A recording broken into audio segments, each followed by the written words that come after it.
गणपतीचा सण म्हटलं की माझ्या आया बहिणींचा सण आणि गौरी गणपतीचा सण जर जवळ आला तिच्या नव्या माघारीला आपल्या माहेरची ओढ लागते. बरोबर आहे. आणि त्या देवाला स्वप्नामध्ये सांगते, देवा माझा भाऊ मला कधी मुळा घ्यायला येईल आणि मी कधी माझ्या माहेरी जाईल आणि आई वडिलांना भेटलं. वर्षातनं एकदा म्हणून तर ती माहेरची ओढ करते. या चालीमधून काय आपल्याला ऐकायला मिळतंय पाहूया आपल्याला.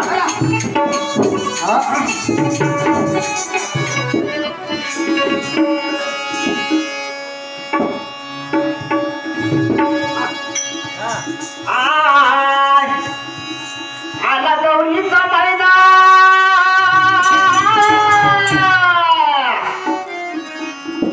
आला गौरीचा महिना बंधूला निरोप पाठवा.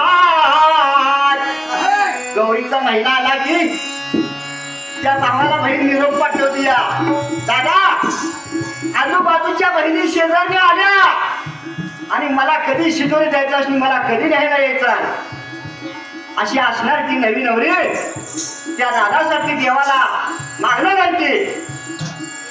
म्हणून आला गौरीचा महिना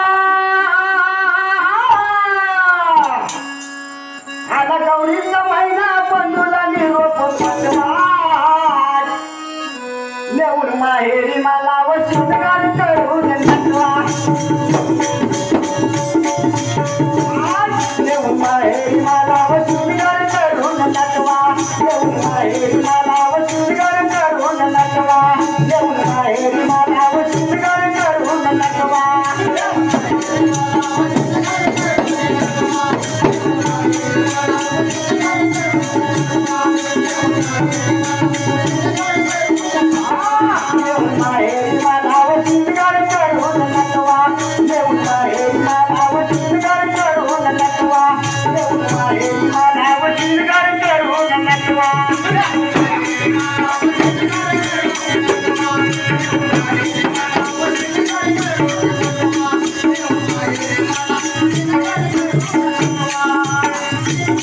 नागपूरच्या हे माझं माझी गावे सांगा भावाला माझ्या लवकर निघून यावे.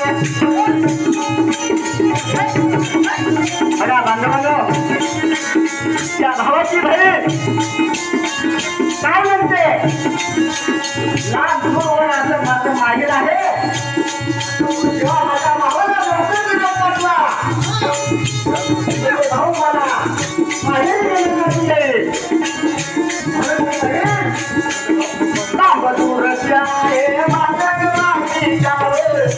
भावाला माझ्या लवकर निघून जावं.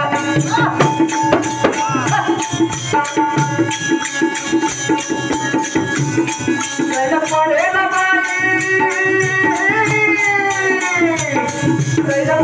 बाई आई बाप मला ते भेटवा.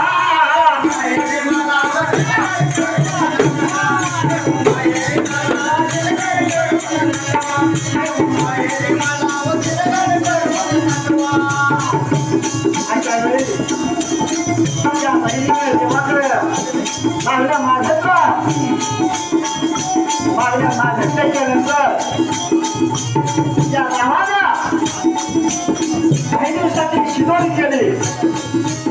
बघा बांधवांनो पूर्वी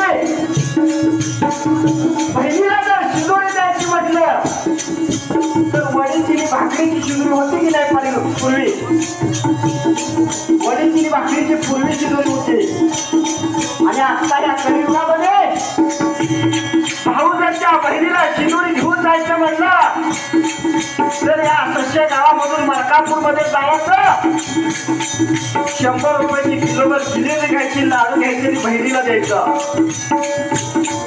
शिदोरी घेऊन गेला खरं पण त्याला बहिणीला अगं काही कसं काय चाललंय म्हणायला वेळ आहे का? वेळ नाही त्याला. कारण बहिणीची शिदोरी उतरते आणि त्या मोबाईल मध्ये उठला त्या बहिणीला विचारायला त्याला वेळ नाही. व्हॉट्सअप मध्ये त्या मोबाईल शिकला